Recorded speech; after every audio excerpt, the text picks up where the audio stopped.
Dan waktu itu memang sudah kita dengar bahwa itu sebenarnya one way ticket itu. Bondo nekat kita Indonesia itu.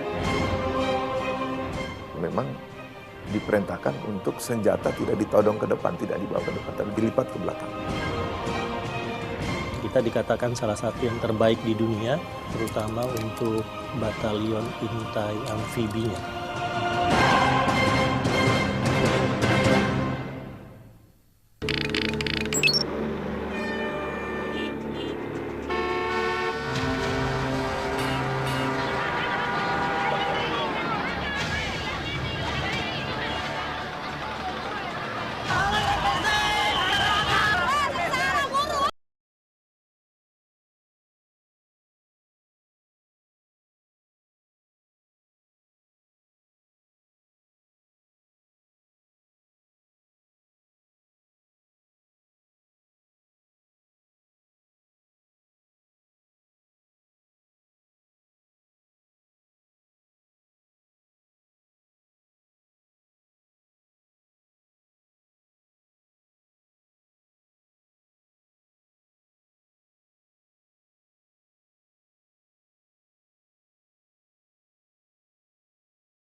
Lihat mereka berdiri dengan gagahnya.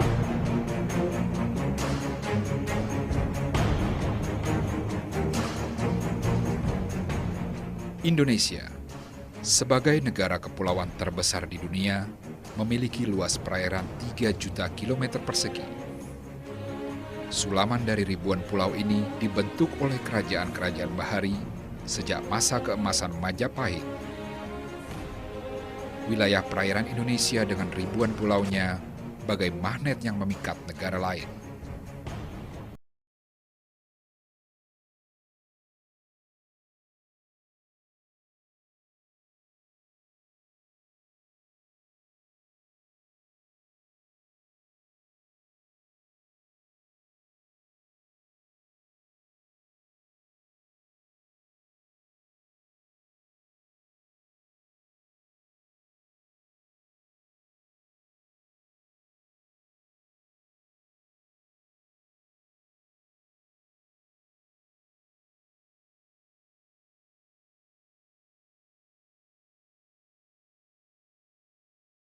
Efektif sejarah. Nah, hadirnya marinir juga beriringan dengan perjuangan mempertahankan kemerdekaan. Jadi makanya setelah dilahirkan semenjak 15 November tahun 45, marinir selalu hadir dalam setiap palagan, dalam setiap upaya untuk menegakkan dan mempertahankan kedaulatan negara ini.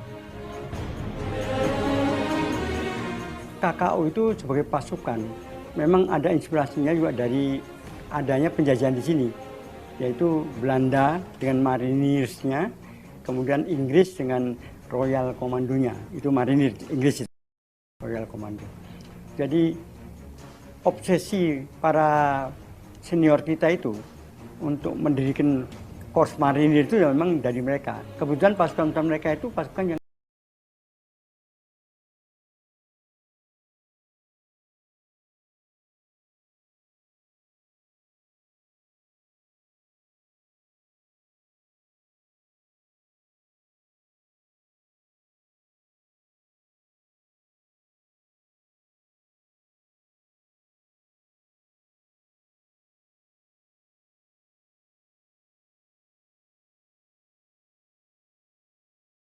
sebagai kesatuan bawah angkatan laut ya, jangan lupa ya, dia berfungsi juga infanteri, mirip dengan infanteri di angkatan darat.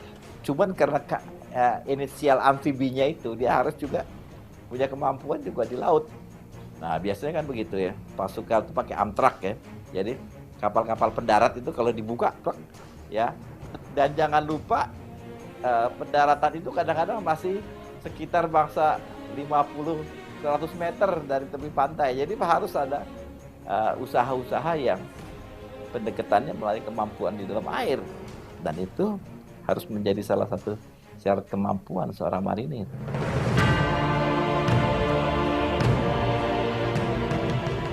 Berbeda dengan satuan lainnya, marinir disebut sebagai pasukan elit.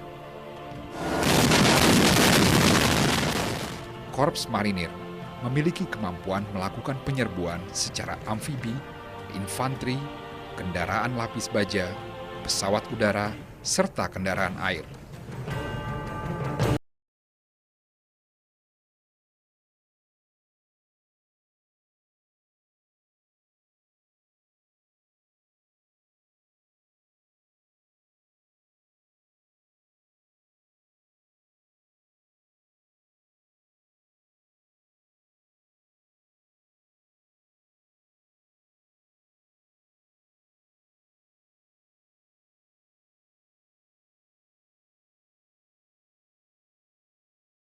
Kali menggunakan nama Korps Marinir.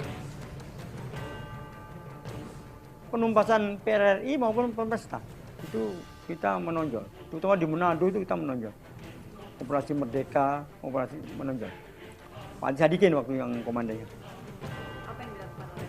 Mendarat di Kemah, mendarat di mana? Di Telobayor ya, mendarat. Itu untuk pertama kali kita merencanakan satu pendaratan yang benar-benar sesuai doktrin operasi amfibi. Itu di sana. Ya apa ya, sejarah yang membuktikan bahwa pasukan marinir itu dididik untuk didaratkan ke darat dari laut, penyerbuan ke darat dari laut. Untuk menyerbu ke darat, salah satu faktor yang harus dikuasai adalah menginjakkan kaki darat. Kalau kaki darat, kita mau kembali tidak bisa, mati loh ke laut. Tidak ada jalan lain kita ke depan. Nah, doktrin ini yang ditanamkan kepada prajurit-prajurit Korps Marinir.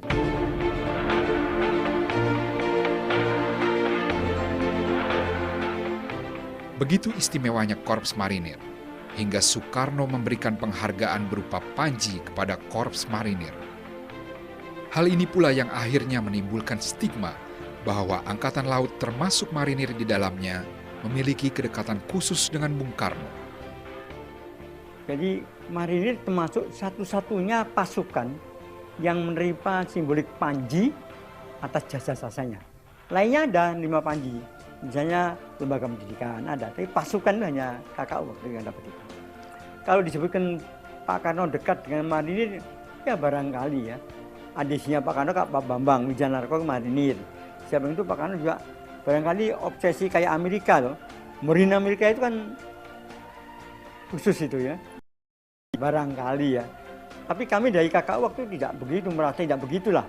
Ya sama aja ngelain, kami merasa begitu.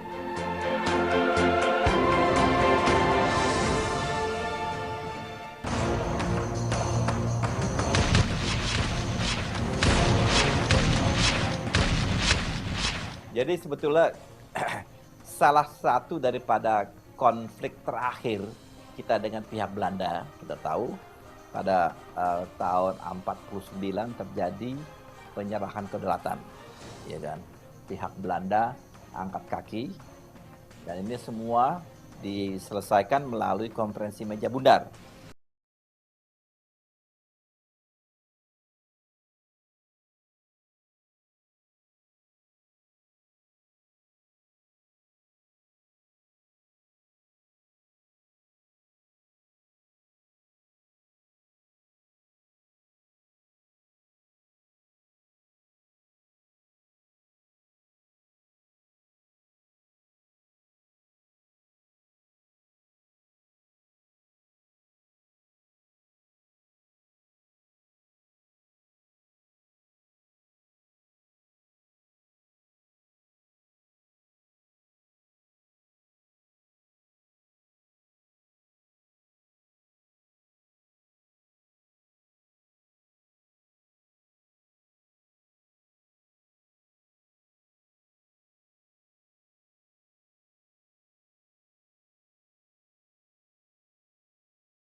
Perang lantas tak terelakkan lagi. Marinir menjadi ujung tombak dari pertempuran ini. Pihak marinir kemudian mensiagakan segenap prajuritnya. Oleh Korps Marinir, Operasi ini dikenal dengan sebutan Operasi Jaya Wijaya. Ya karena memang Irian itu bagian Indonesia secara hukum. Harus kita rebut kembali gitu. Kesempatan ini dimanfaatkan oleh negara kapitalis lain untuk menguasai Indonesia, yaitu waktu itu negara komunis Rusia dan Cina ya.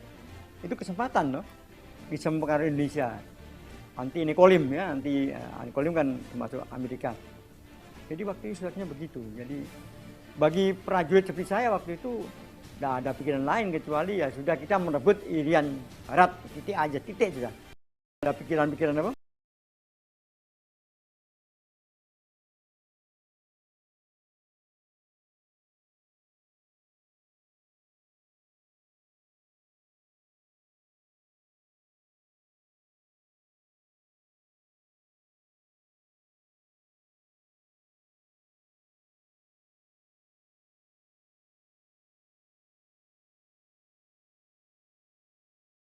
Waktu itu memang sudah kita dengar bahwa itu sebenarnya one way ticket itu. Karena secara teoritis kekuatan memang ya bodoh nekat kita Indonesia itu. Disiapkan seteliti mungkin tapi kenyataannya Belanda pun ya sudah ya kuat memang ya. Yang negara sudah memang penjajah dia kuatnya. Cuma waktu itu di belakang kita ada kekuatan lain lah yang bisa membantu kita waktu itu. Yang ini yang dilakukan oleh Amerika. Operasi perebutan Irian Barat ini dikenal sebagai Trikora. Sayang, pertempuran ini memakan korban jiwa. Salah satunya adalah Yos Sudarso. Tapi nggak sedikit korban di dua belah pihak. Bahkan kita tahu perang Laut Aru di mana Yos Sudarso gugur dalam pertempuran tersebut. Jadi sudah adalah korban-korban. Nah, pihak marinir juga sudah mensiagakan yang disebut dengan Operasi Jaya Wijaya itu dengan melakukan mengusahakan untuk mengadakan pendaratan di pantai-pantai Irian Barat. Ribuan pasukan marinir sudah disiapkan untuk itu.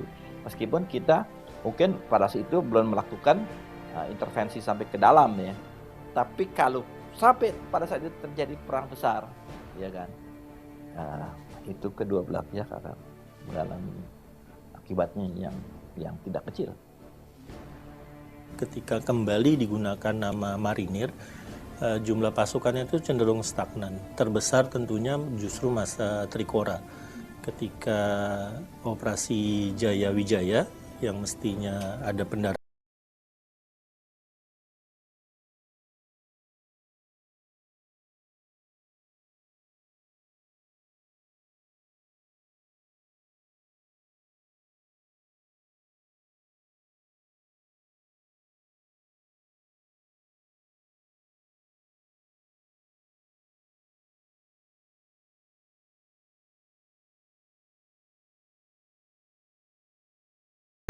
setelah itu marinir kita kekuatannya cenderung turun terus-menerus. Ada aspek politiknya karena marinir dikenal sangat loyal dengan Bung Karno. Di masa Pak Harto turun, lalu di masa Pak Harto nama KKO, Komando Kekuatan Korps Komando Angkatan Laut berubah kembali menjadi marinir tahun 78.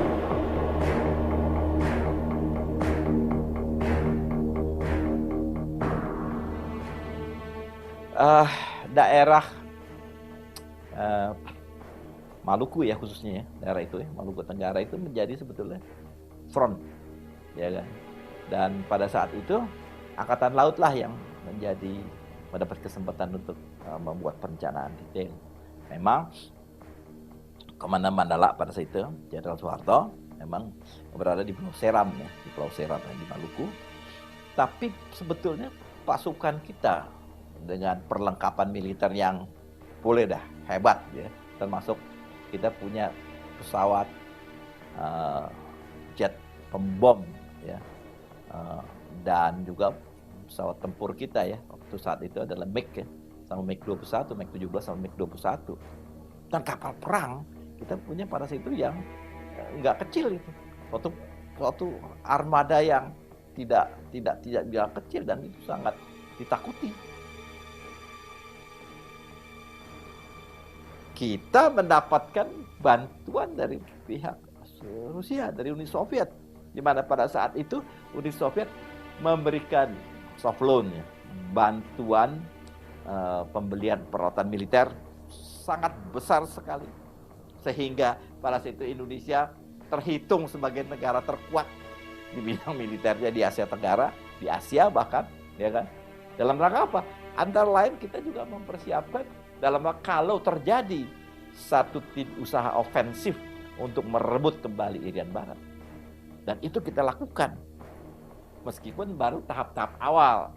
Irian Barat tidak selesai dengan cara militer, justru selesai dengan cara diplomasi. Ada 10 serdadu Malaysia masuk Republik Indonesia, 100 sukarelawan masuk Kalimantan Utara.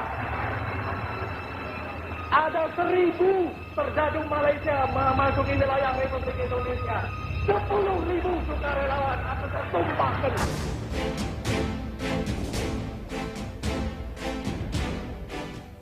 Yang kami anti-i yaitu Malaysia, pikiran Inggris, pikiran imperialis Inggris. Genderang perang pemerintah Indonesia kembali ditabuh.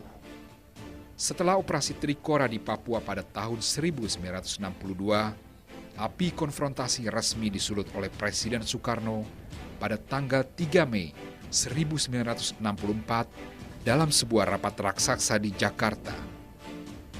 Pada rapat ini perintah Dwikora dikumandangkan. Sebuah perintah yang menandai dimulainya konfrontasi terhadap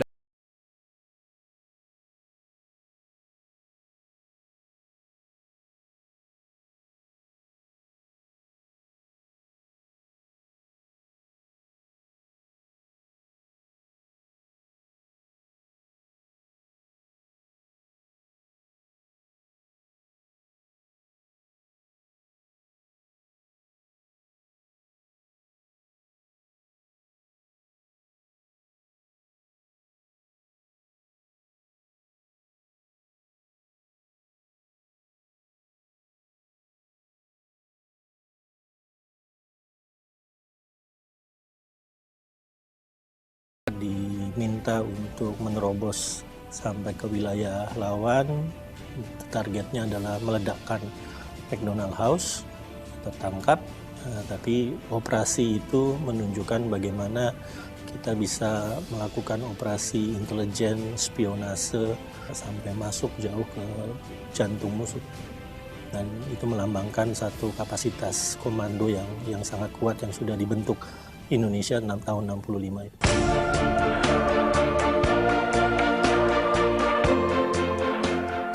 misi tempur ini merupakan misi terbesar yang pernah digelar KKO.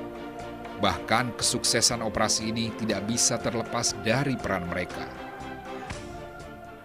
Ada 2 kesatuan di wilayah timur adalah Brigade 1, di pangkalannya di Nunukan, yang menguasai Sebatik.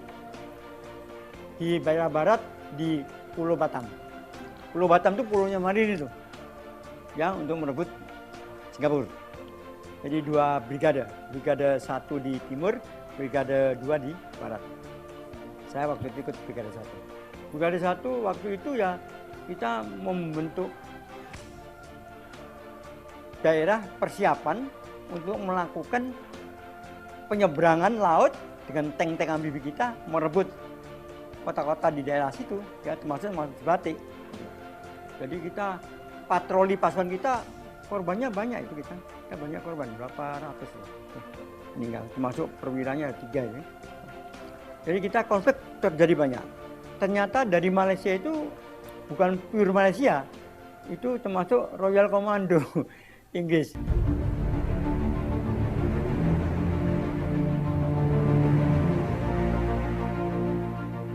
Peran paling legendaris KKO pada Operasi Dwikora adalah peristiwa peledakan McDonald House di Singapura pada Maret 1965. Saat itu tugas penghancuran gedung tersebut diemban oleh 2 orang sukarelawan yang gagah berani. Tanpa menggunakan atribut militer dan dengan resiko tinggi, mereka berhasil menyusup ke Singapura dan meledakkan McDonald House.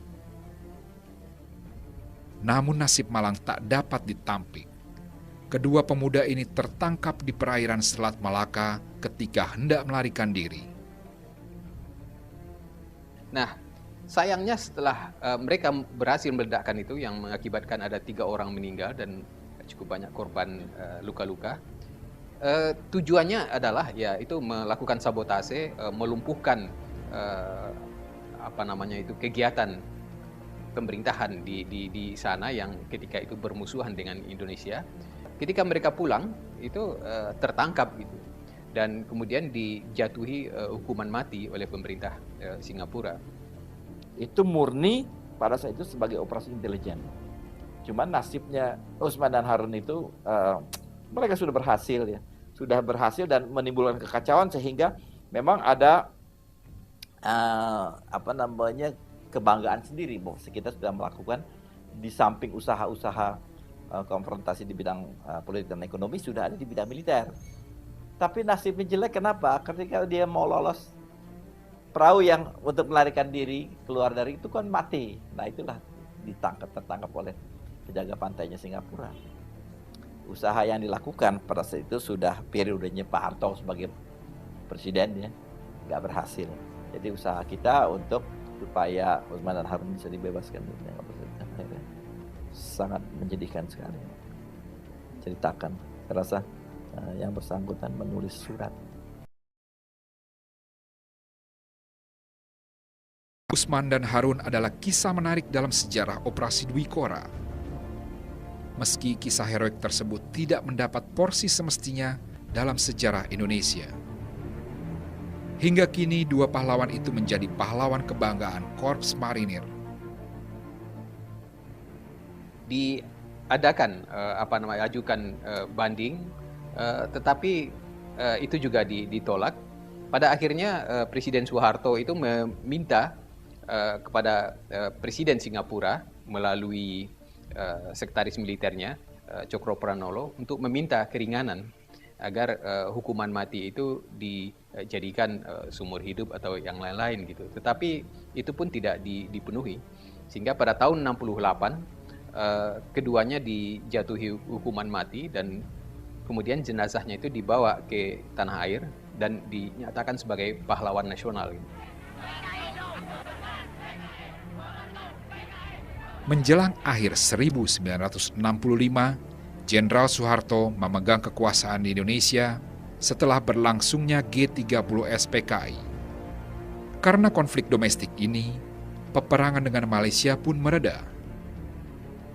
Pada Mei 1966, dalam sebuah konferensi di Bangkok, Malaysia dan Indonesia mengumumkan penyelesaian konflik. Kekerasan pun berakhir di bulan Juni, disusul dengan perjanjian penandatanganan perdamaian pada 11 Agustus 1966.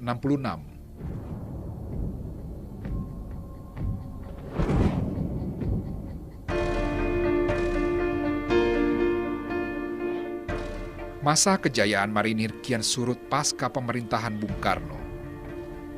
Di samping peperangan yang sudah mereda, pada masa Orde Baru, Soeharto lebih mengedepankan pembangunan ekonomi. Soeharto sendiri berangkat dari latar belakang Angkatan Darat. Oleh beberapa pihak, hal ini dianggap menjadi faktor mengapa TNI Angkatan Darat lebih banyak tampil dalam operasi militer.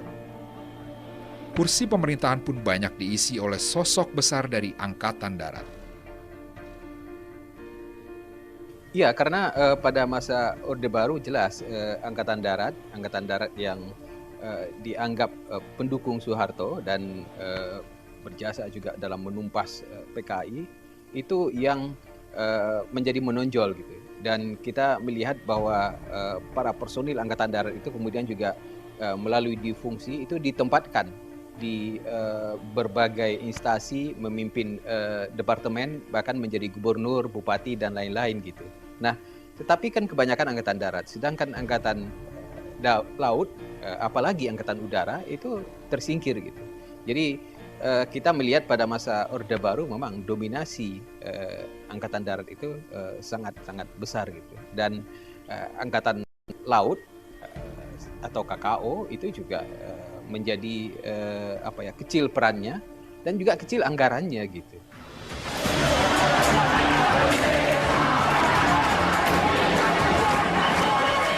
Indonesia kembali mengalami pergolakan. Kali ini berpusat di ibu kota Jakarta. Tepat pada tahun 1998 di masa pemerintahan Soeharto, sebagian besar masyarakat menginginkan kemunduran Soeharto dari kursi tahta kepemimpinannya. Keadaan bumi pertiwi begitu rusuh, kekacauan di berbagai wilayah. Massa yang beringas membakar gedung-gedung, penjarahan tidak terbendung lagi. Kendati sudah dihalau oleh pasukan pengamanan TNI Angkatan Darat serta kepolisian, namun massa tetap tidak mampu mengendalikan amarah mereka. Bahwasanya ada kelompok-kelompok yang memanfaatkan situasi ini untuk penjarahan, bakaran dan lain sebagainya, itu selalu akan terjadi. Tapi kita bisa melihat ada bedanya. Ada kelompok itu sendiri, ada kelompok yang tadi itu. Nah, ini mahasiswa yang memang, mahasiswa kan tidak membakar-bakar, mahasiswa tidak merusak, dia menyampaikan aspirasi dan akhirnya menduduki DPR pada waktu itu, dan ya, itulah proses demokrasi yang akhirnya turun ke jalan karena mungkin akumulasi dari keadaan sehingga harus itu terjadi. Dari balik kabut kekacauan muncul sosok-sosok tegap. Mereka menggunakan baret ungu, nyaris tanpa senjata, dan mampu mencairkan amarah massa yang didominasi oleh mahasiswa. Ya kenyataannya memang tugas marinir waktu itu ditempatkan di tempat-tempat yang rawan waktu itu ya, dan mahasiswa. Doktrin kita nganggap bahwa siapapun mahasiswa itu adik-adik kita kok, gitu. Dan manusia Indonesia, artinya sama-sama manusia Indonesia yang kita berfalsafah bahwa kalau didekati secara baik, pasti baik. Karena itu kita tidak bersenjata, lalu tidak bertopi baja ya, kita pakai baret, kan? Lengan kita gulung ya. Jadi ini pendekatan yang manusiawi ya, sebagai satu bangsa. Jadi rakyat melihat tuh, enggak bersenjata ya, gitu. Dan lengannya digulung ya, dibalik, gulungnya balik tuh. Dan kita pakai baret ya, enggak kayak mau perang gitu ya. Jadi mereka dekat. Dan kebetulan juga waktu saya di DPR, masuk satu-satunya anggota DPR yang ada di mana? Di gedung waktu itu. Itu saksinya banyak itu. Lainnya udah pergi semua, udah pulang. Hanya saya sendiri tinggal diri. Satu-satunya. Waktu komandannya Panjaitan, Marinir ya, Berpanjaitan. Kali saya, ya bekas komandannya ya. Terus saya bilang, itu mahasiswa yang kembali ke kompleks universitas apa? Bukan, yang di Senayan bawah itu. Tolong tiap bis diisi Marinir 2. Tiap bis diisi 2 orang Marinir supaya diaman. Karena mahasiswa tidak mau. Mahasiswa tidak mau naik bis tanpa pengawalan Marinir. Saya bilang pada Panjaitan, tolong diisi. Terus dilakukan sampai mahasiswa semua terangkut semua ke kampusnya masing-masing. Ya impresif itu ya. Jadi alhamdulillah perwira Marinir waktu itu pendekatannya bagus. Sebagai prajurit yang bertugas di lapangan tentu memiliki naluri dan feeling untuk menyesuaikan dengan kondisi di lapangan. Nah, memang di lapangan gerakan-gerakan yang menghendaki adanya perubahan yang kita namakan reformasi memang dipelopori oleh adik-adik mahasiswa. Dan memang kita diberikan petunjuk bahwa mereka kan bukan musuh. Mereka merupakan representasi dari rakyat yang menghendaki perubahan. Ya, menghendaki perubahan. Nah, sehingga kita tetap menjaga jangan sampai terjadi tindakan-tindakan pengerusakan, tindakan-tindakan melanggar hukum dan lain sebagainya tetap dilakukan oleh prajurit Korps Marinir pada waktu itu. Dan kami pada waktu itu memang diperintahkan untuk senjata tidak ditodong ke depan, tidak dibawa ke depan, tapi dilipat ke belakang. Karena kita berhadapan dengan masyarakat, terutama mahasiswa, ya mereka berdemonstrasi, menyampaikan ekspresi politiknya, haknya ya, dan terutama keinginan berubah itu untuk keadaan lebih baik. Nah, oleh karena itu, kita pada prinsipnya pada waktu itu senjata taruh di belakang. Terbukti berkat pendekatan yang baik dari marinir, kerusuhan yang mengatasnamakan reformasi akhirnya mereda. Bisa dikatakan peran marinir cukup dominan di sini. Masa Orde Baru marinir ini menjadi terpinggirkan gitu, tetapi setelah reformasi nama mereka kemudian menjadi mencuat kembali karena marinir itu di dalam pandangan mahasiswa, di dalam pandangan masyarakat dianggap pihak yang cukup netral gitu. Jadi mereka bukanlah seperti aparat keamanan yang mendapat tugas untuk misalnya menghadang gerakan mahasiswa gitu. Jadi oleh sebab itu pada masa terjadi upaya untuk melakukan demonstrasi terhadap Soeharto misalnya, marinir ini dianggap tanda petik teman oleh mahasiswa misalnya.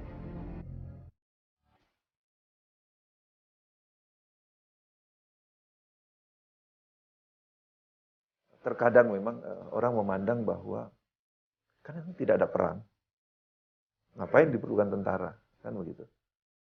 Mungkin pihak-pihak itu tidak pernah mempertimbangkan bahwa betapa pentingnya sebuah kekuatan untuk posisi tawar dalam kehidupan kita berinteraksi dengan negara-negara lain, dengan bangsa-bangsa lain. Kekuatan pertahanan itu perlu untuk posisi tawar.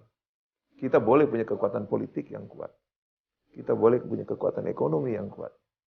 Tapi kalau tidak punya kekuatan pertahanan yang kuat, rasanya kurang afdol.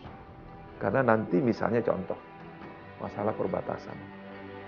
Kalau tentara kita nggak kuat, angkatan laut kita nggak kuat, angkatan darat kita nggak kuat, angkatan udara kita nggak kuat, orang semena-mena, seenaknya bermain di, ya kan? Jangan sampai martabat kita dilecehkan. Katakan kita jangan sampai dilecehkan sama orang karena kita kurang memperhatikan masalah kekuatan pertahanan. Nah, jadi marinir sebagai bagian dari angkatan laut, sebagai bagian dari TNI adalah komponen pertahanan inti yang diperlukan oleh negara ini. Ya, lepas dari kisruh tahun 1998, nama marinir kembali tenggelam. Namun bukan berarti hilang. Marinir masih menjalankan tugasnya, terutama di perbatasan dan pulau terluar Indonesia. Mereka siaga menjaga kedaulatan bangsa di perbatasan. Sejak tahun 2000-an, di mana kita kemudian mengalami masalah-masalah kedaulatan efektif, penguasaan teritorial secara fisik itu bermasalah sejak kita hilang sifat dan gigitan. Lalu pemerintah harus hadir di pulau-pulau terluar dan yang memang tepat untuk melakukan itu adalah regu-regu marinir. Lalu regu-regu marinir secara reguler dirotasi untuk menempati terutama 12 pulau terluar dan terutama 9 pulau yang disengketakan oleh negara lain. Tentunya keberadaan regu marinirnya itu yang memang hanya itu yang bisa dilakukan karena pulau-pulau itu relatif tidak bisa mendukung pasukan yang lebih besar. Yang perlu diperkuat adalah kesinambungan antara strategi penempatan regu-regu marinir itu dengan misalnya patroli angkatan laut yang lebih sering, lebih reguler dan juga pembangunan dari koridor-koridor maritim yang menghubungkan pulau-pulau terluar itu dengan pulau-pulau utama di Indonesia. Di samping ya, kemampuan teknologi, kita punya beberapa pasukan elit seperti Kopaska misalnya, ya kan. Angkatan Laut sendiri juga dengan marinir ya sudah juga melalui juga. Ya tentu saja pihak Angkatan Darat juga perlu diikut sertakan dalam persoalan ini sehingga mereka juga peduli atau tahu duduknya persoalan di wilayah-wilayah kita yang rawan itu. Kita nggak boleh berpangku tangan gitu, godaan-godaan kita, ya kan? Janganlah peristiwa percobaan dari pihak negara tetangga dengan kemampuan yang mereka miliki itu untuk menggoda atau istilahnya mengganggu lah wilayah laut perbatasan. Ada batas di mana kita harus bangkit untuk mampu untuk mengamani wilayah Indonesia sendiri. Selain itu, marinir juga masih menjalankan fungsi anti-teror. Satuan Anti-Teror Marinir TNI AL dinamakan Detasemen Jala Mengkara atau Denjaka. Setelah era reformasi pada tahun 97 itu ketika mulai muncul gejala terorisme, maka pada saat itu dibentuklah dari marinir ini suatu detasemen yang khusus untuk menangani teroris, namanya Denjaka, Detasemen Jala Mengkara gitu. Nah, ini yang bertugas juga misalnya untuk membebaskan sandera yang ada di kapal kita di luar negeri, misalnya sandera dari orang Indonesia yang ditahan gitu atau ditawan oleh bajak laut misalnya. Dan ya mereka setingkat dengan satuan anti teroris yang lain gitu.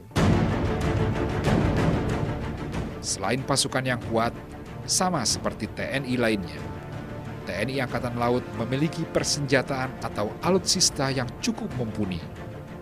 Walau tidak dipungkiri, masih menggunakan alutsista yang sudah cukup tua. Ya, kendala paling utamanya satu, itu belum bisa diproduksi dalam negeri. Baik PT Pindad maupun PT PAL belum menguasai teknologi amfibi secara baik sehingga mengandalkan dari luar. Sementara karena pasukan marinir di seluruh dunia itu kecil, memang kapasitas produksi teknologi amfibi di seluruh dunia itu kecil. Jadi agak susah untuk mendapatkannya. Selama ini mungkin dari tahun 90-an kita cenderung belum mengupgrade teknologi marinir kita, amfibi kita ke standar kualifikasi yang ada sekarang. Ya, relatif tidak ada perkembangan yang berarti ya. Dilihat di masa Orde Baru tidak ada persenjataan baru. Dari sisi kekuatan kavaleri marinir itu stagnan. Dari sisi kekuatan artilerinya, persenjataannya tetap mengandalkan howitzer dari Amerika Serikat.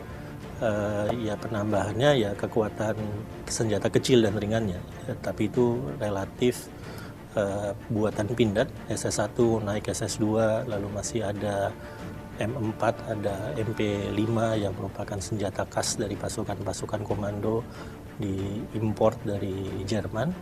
Hanya itu saja, tapi kekasan marinirnya sebagai pasukan amfibi yang bisa mendarat di pantai-pantai relatif tidak dibangun di masa Orde Baru. Sama halnya dengan TNI lain, marinir juga memiliki peralatan yang masih terawat dengan baik, yang sudah walaupun berumur tua. Nah, kemudian secara bertahap mulai dilakukan modernisasi. Nah, peralatan mulai dari tank, misalnya marinir, kemudian senjata, dan lain sebagainya. Dan sekarang saya kira sudah secara bertahap itu sudah datang. Yang dilakukan oleh pemerintah sekarang adalah terutama mengembangkan kekasan kualifikasi komandonya. Untuk kualifikasi komando kita dikatakan salah satu yang terbaik di dunia, terutama untuk batalion intai amfibinya. Itu bahkan marinir Amerika Serikat juga akan sangat senang kalau bisa berlatih dengan batalion intai amfibi, karena pasukan ini memang termasuk pasukan elit yang paling susah dibentuk di dunia.